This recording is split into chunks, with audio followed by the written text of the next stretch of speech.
In this lesson, what I want to do is spend some time talking about the influence and, more importantly, the legacy of the Roman legal system on the English legal system and the sort of influence that was left when the Romans eventually leave Britain in 410 AD.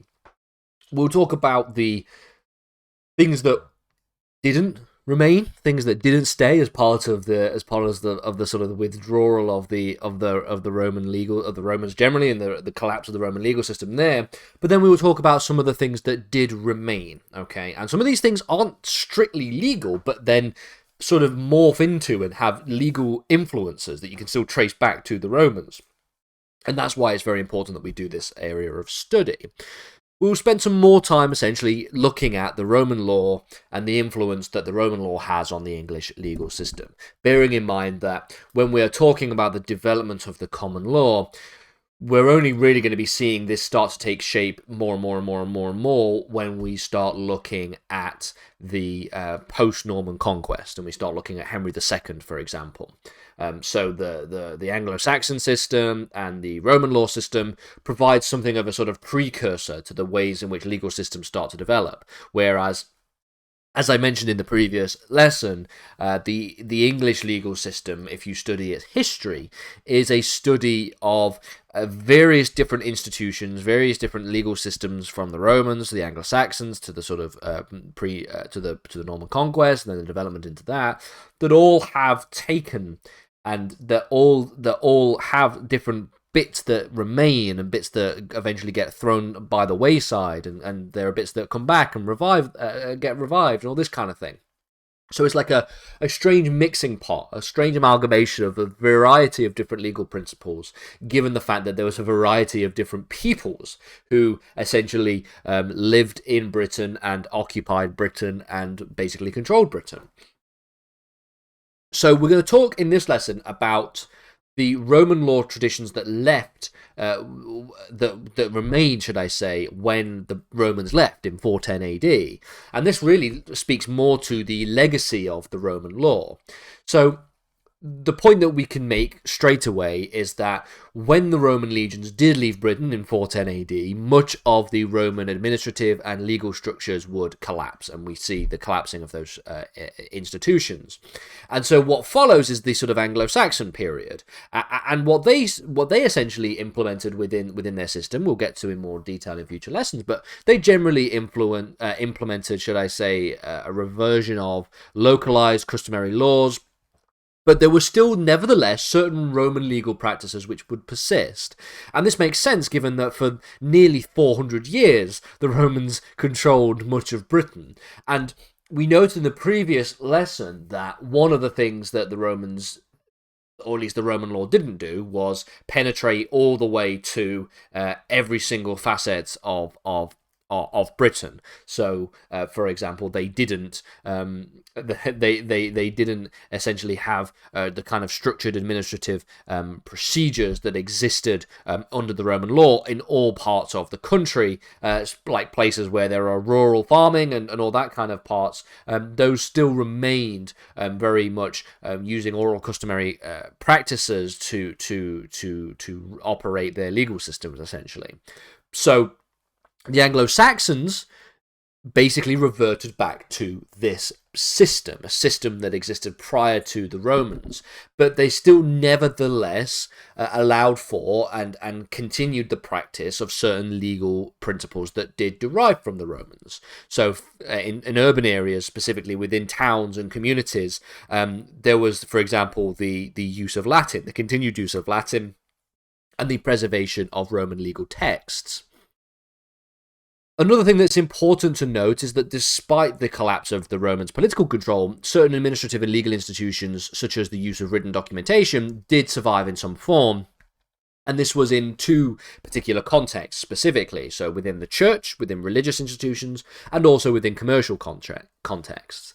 And this is one of the things that I wanted to mention when thinking about the legacy of the Roman law and the legacy that was left on the English legal system, and that's the influence of religion. The Romans, as I mentioned, exported Christianity across the empire. And the reason why that's so important is Christianity and the Christian Church, the Catholic Church, begins to develop its own legal system. Okay, this becomes known as canon law, and the canon law would operate its own legal system where they would where they would almost run alongside certain legal systems that existed in Europe and existed in Britain. And so that's one of the most powerful institutions that was left after the Roman withdrawal. And even though it's not directly to do with the law, the Christian Church, it develops into its own legal system, and its own legal system that heavily influences the legal system that we see in the AngloSaxon period and that we see in the post-Norman conquests. And so the church maintained a legal system that was influenced by Roman principles, things like the ecclesiastical legal tradition that would eventually have a strong influence on the development of law in medieval England. Another thing that should be noted, and that's very important, is the rediscovery of various principles. So the more profound and direct Roman influence on the common law would come during the 12th century and later, as Roman law was rediscovered and studied more in medieval Europe, just like how when we see the rediscovery of some of the classical philosophers within the world of ancient Greece, people like Aristotle and Plato sort of gets rediscovered, and that then gets sort of morphed into and wrapped up in the Christian doctrines of medieval Europe. And also, if we think about the Islamic Golden Age, a similar thing happens where we see the sort of ancient Greek philosophers start to be amalgamated into Islamic philosophy and into Christian philosophy. The period that I'm mentioning here saw the rise of universities, particularly in places like Italy and France, where Roman legal texts were studied. So people like Emperor Justinian's Corpus Juris Civilis was studied, it was analysed, it was taught as a part of an emerging field of legal scholarship. This was compiled, the Corpus Juris Civilis, in the 6th century by Justinian I, the Byzantine emperor. And was codified, was a codification, should I say, of centuries of Roman legal thought. One of the things I want to just quickly mention for those of you who aren't familiar with the history, but the Roman Empire sort of exists in two distinct parts. You sort of have the Roman Empire in the West, which is the sort of Roman Empire that we know of and that we think about. But then we see a shift of the Roman Empire moving all the way to the east, the Eastern Roman Empire, sometimes known as the Byzantine Empire or Byzantium. This carries on until the sort of mid 1400s when it is taken over by the Ottomans. It was Emperor Constantine that founds Constantinople, modern day Istanbul. And so the Roman influence goes all the way up until the 1400s. And that's why you can see and understand that the Roman law is still very influential in Europe, especially to this day. The collection of Roman laws that we see in the Corpus Juris Civilis, particularly legal principles and scholarly commentary, have a significant impact on the development of legal systems across the Middle Ages. And that's where we get the civil law. For many European countries, France, Spain, Italy, there is legal systems that are adopted on the basis of the Roman civil law. This tradition sees a number of things, okay? So the codification of laws, written statutes, the application of general legal principles. And although England did not adopt the civil law, the Roman civil law, as fully as other parts of Europe, this is still important when we think about the study of Roman legal traditions and the development of English legal scholarship.